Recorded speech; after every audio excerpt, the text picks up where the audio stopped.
Okay, everyone, and welcome to the third episode of the Roots Report. I'm Daniel Poulter of the Poulters Talk Sports podcast. I'm a beat writer for the Oakland Roots this season for Poulters Talk Sports, a podcast on YouTube, also some content on TikTok. You may know me from a lot of seeing my face on the Roots subreddit. I've been posting there a lot, especially post-game clips, which I'll be hopefully adding a little bit into this video. I've been messing with some technical things, so this may be a one-off, but we're gonna do some shenanigans. But let's get to last Saturday's game. The Oakland Roots versus Rhode Island FC. Both teams coming into the game were immensely struggling. Neither team had a win. And I kind of thought going into the game that it was going to be a get-right game for one of the two teams. That either the Roots or Rhode Island FC was going to come out of this, and this is where their season's going to really start. And it appears that's Rhode Island. Rhode Island, with a 5 to 10 minute blitz at the end of the first half, scores 3 goals. Some more unacceptable than others, I will say. But I was pleasantly surprised with the beginning of this game. I thought they played decently well. I know the bar is low and people are not happy, which is understandable. But let's go through a little bit of what we got here. I've got this screen on my second monitor over here, so that's why I'm looking over here. That's why, just to let you all know. Also, comment below, like, and subscribe. I'm looking to try and do some live streams at the Coliseum once I get 50 subs on the YouTube channel, Poulters Talk Sports. So please give a like. Again, give a good old subscription. I truly do appreciate it. That's the only time I'm going to do that in this video. Let's get back to the Le Football. So, they had 7 shots, only 1 on target, compared to 14 and 9. 9 shots on target for Rhode Island. It was a weird game, especially early on. I liked their movement. The Roots seemed to have come into a plan, and talking with Gavin Glinton, head coach Gavin Glinton, after the game, it became very obvious that they did have a plan of what they were trying to do, and it seemed like for 20 minutes, and people may disagree with me on that one, for about 20 minutes, it seemed like I liked what I saw. They were playing some strong defense. They had started Jurgen Damm. Sinisterra still on the bench. Still, we're going to talk about some of the starting lineups are a little funky, though I do think that's going to change with 3 games coming up in this next week and a half. Roster, the starting lineup is going to be it's going to be loosey-goosey, everyone. It's going to be loosey-goosey. So, I think the big thing is that one thing also to note, Tyler Gibson was a late scratch, a precautionary scratch, from what I was told. I fully expect him to be back sometime in one of the games upcoming, the 3 games upcoming. And he got a lot of flack from myself as well. I didn't really understand Tyler Gibson's role on this team, because mainly from a stats and output standpoint, you really didn't know what you had with him. He was a veteran in the USL. He was named the captain. He came in this season, has a little bit of local roots. But without him, the midfield was like not great before. It was astronomically bare.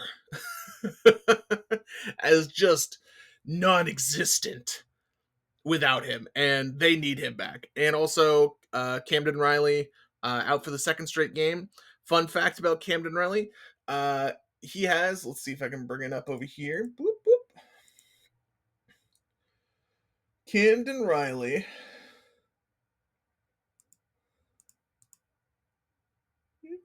Here it is. Camden Riley has missed the last 2 games, and he's your right back.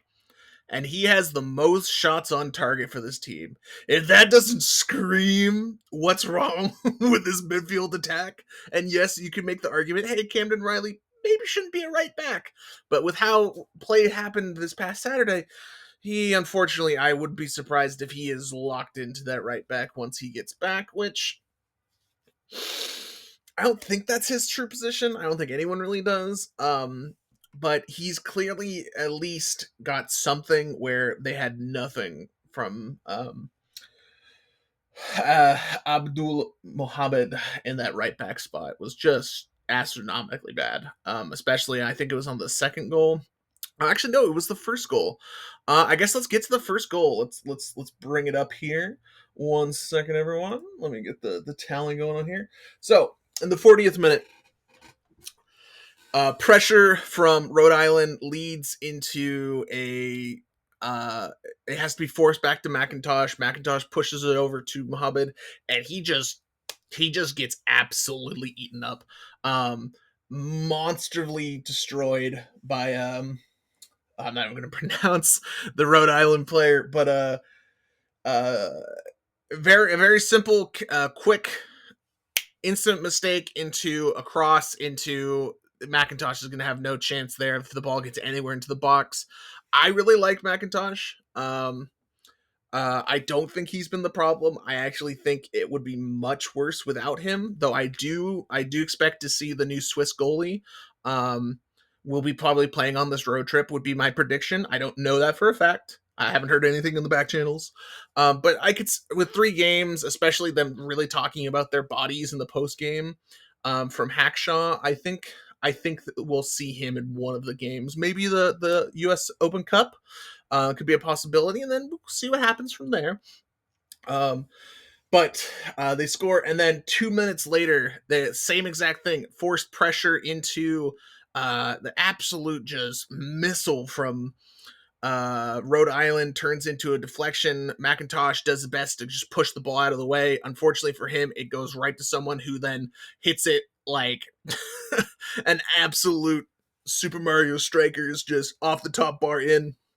That one, that's on the defense more than it's him, and that's more on the midfield not getting the ball out and not having avenues for them to get the ball out for him to be an issue.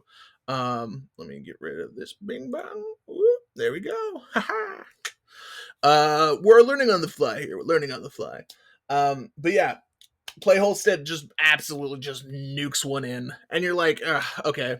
The third one's a little bit more unacceptable. This is where I think a lot of the ire. I think the team unraveled after the second goal. The third goal was just the cherry on top. A deep layup from the backfield from Rhode Island, and then JJ Williams, who is a very good player, just out muscled, outsped uh, Kai Green, and he just took the ball, and McIntosh did come up a little bit too.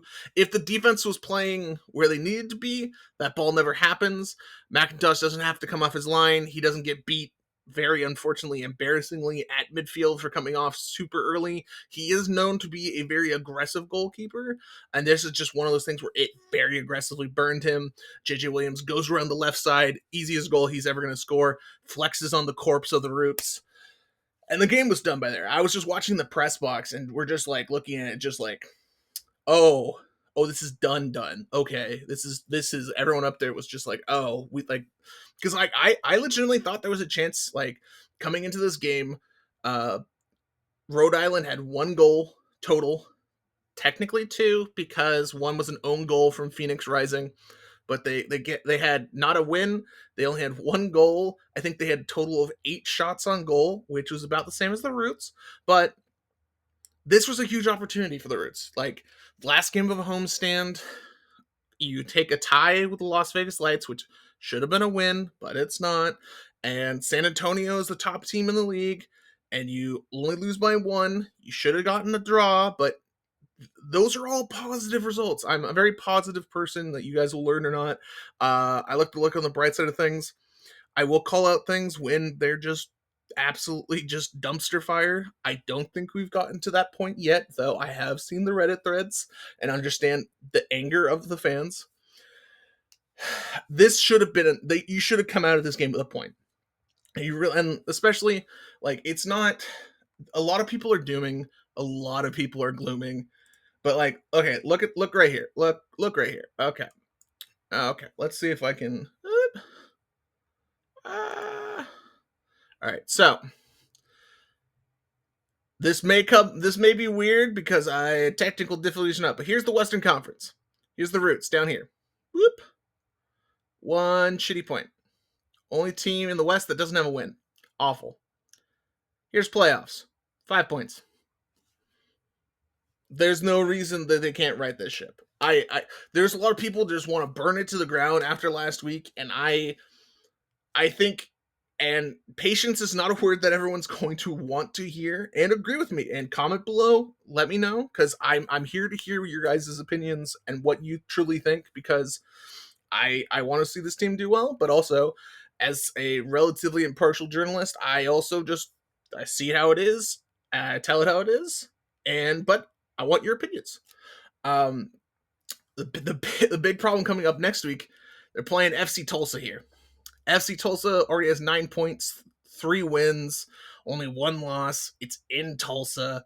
If you can get 1 point, if you can call a draw, like if they can just go like complete turtle, like a good thing is like we used to call it there was a school out in Sebastopol I used to play against in high school, and we used to call it the bunker because they basically just pull 9 guys back and say, hey, it's gonna be 0-0.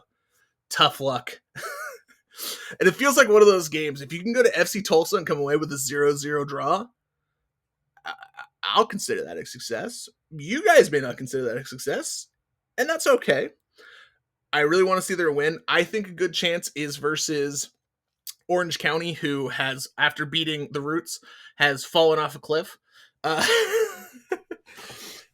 Which I don't put much stock into the first couple games of the season, just because, like, from seeing things behind the scenes and whatnot, that there are parts and moving things happening.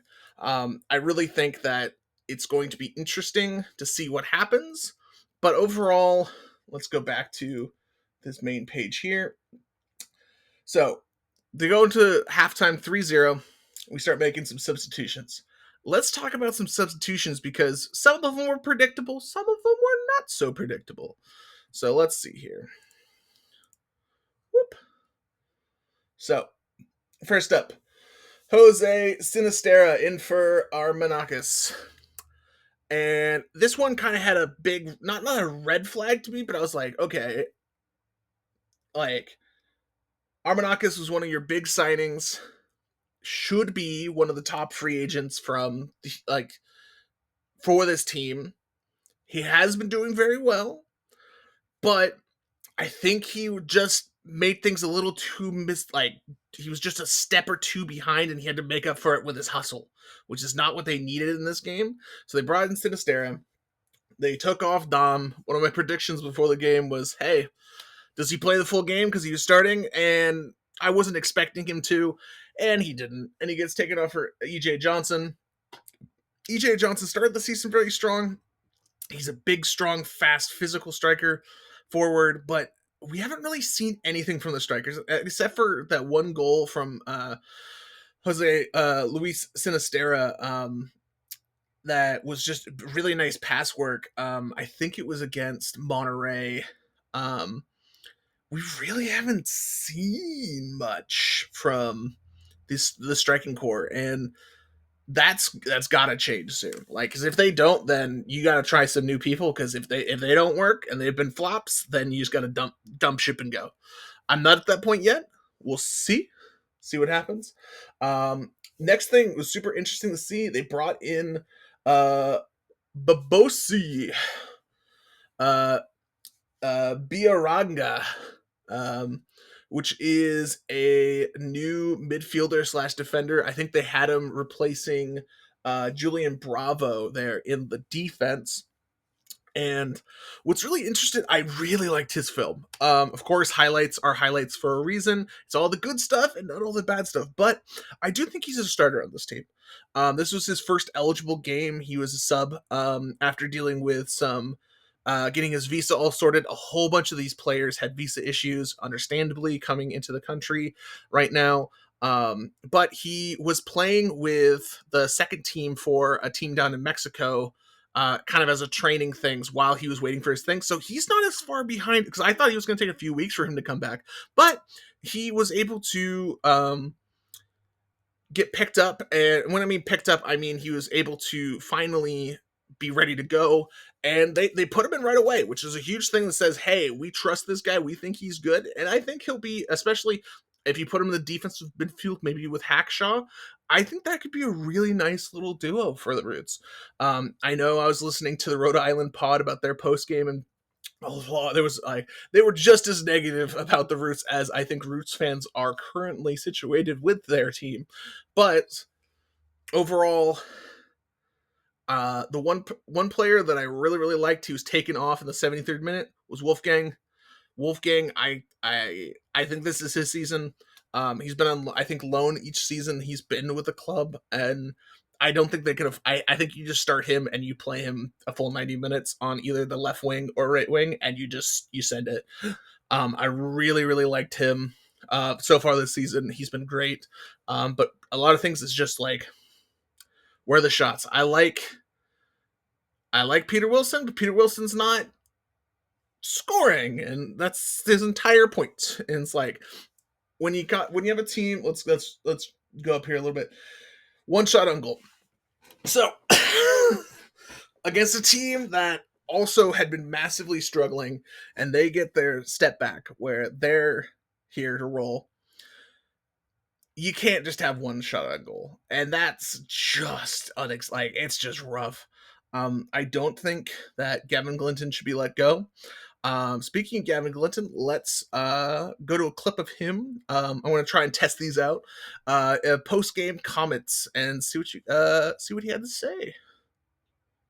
An unacceptable first half, where you go down just again in control of the goals we gave, overplaying in the back with plenty of time to play forward, and we get picked. Second one, same thing, and then individual defending errors, and they running behind us in the third one. Transition moment where we're 2v1, 3v1 with the goalkeeper, and we get beat to every ball. I mean, look, there's no sugarcoating this. This is an unacceptable lack of responsibility. We had a game plan, and the few moments where we executed it, we created chances, we got in behind, and then for some reason we decide we should, we want to take 6 touches and then pass it to the guy right next to us so he can be in trouble. Our circulation speed, our ability to fight. We talked about picking up second balls. We were nowhere near them on the day. We talked about our rest defense positioning to stop the counterattacks, and we got hit too many times just because it wasn't we didn't feel like sprinting 3 seconds earlier, so we want to put ourselves in bad positions so we can recover. We talked about having the details to fight and win battles and make sure that we were able to outnumber people, and for the most part none of that happened. And there's got to be, I'm tired of giving goals when we're numbers up positions. Tired of giving goals when we've got easy passes to make and we can break lines, and we want to take 3 or 4 touches and show I don't know what. So yeah, I'm pissed. Okay, that was head coach Gavin Glinton.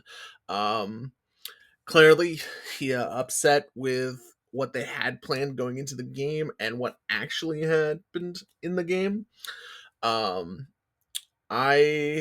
am, like I said before, I'm not in the camp of he has to go. I think he's going to get the full season. I haven't heard that from anywhere, but I think they're going to give him the season to kind of just feel it, like see if he is the correct answer or not.